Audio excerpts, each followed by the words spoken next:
A white man will come to the Negro Club so hung up in his race problem, so nervous and afraid of the neighborhood and the people that anything the comic says to relieve his tension will absolutely knock him out. The harder that white man laughs, the harder he's saying, "I'm all right, boy. It's that other man downtown." That white customer in the Negro Club is filled with guilt and filled with fear. That was the kind of audience that Nipsey slayed in the Robert Show Club. But when Nipsey went downtown for Agva night, he was in the white man's house, and the white man felt comfortable and secure. He didn't have to laugh at racial material that he really didn't want to hear. This gives me something to think about, to work with. Someday, I'm going to be performing where the bread is, in the big white nightclubs.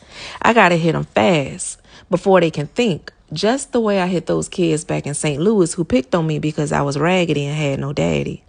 I've got to go up there as an individual first, a Negro second. I got to be a color funny man, not a funny colored man.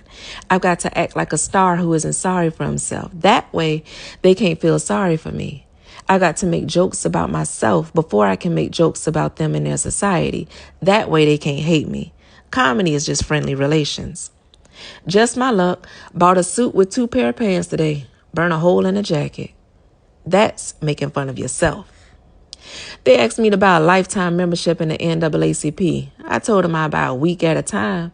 Hell of a thing to buy a lifetime membership. Wake up one morning and find the country's been integrated. That makes fun of the whole situation. Now they're listening to you and you can blow a cloud of smoke at the audience and say, wouldn't it be a hell of a thing if all of this was burnt cork and you people were being tolerant for nothing? Now you got them. No bitterness, no Uncle Tommen. We're all aware of what's going on here, aren't we, baby? Now you can settle down and talk about anything you want. Fallout shelters, taxes, mother-in-laws, sit-ins, freedom riders, the Congo, H-bomb, the president, children. In and out of Roberts in 1960, I had plenty of time to think. I realized that when I started working in white clubs, one of my big problems was going to be hecklers. Handling a heckler just right is very important to a comic. Unless you're well known as an insulting comedian, you can't chop hecklers down too hard or the crowd will turn against you. Most hecklers are half drunk anyway, and you will lose a crowd if you get mean with the drunk. On the other hand, you have to put a heckler down. If a heckler gets the best of you, that crowd will start to feel sorry for you. I had it worked out pretty well in the Negro clubs. I'd put a drunken heckler down gently. Man, I'd rather be your slave than your liver.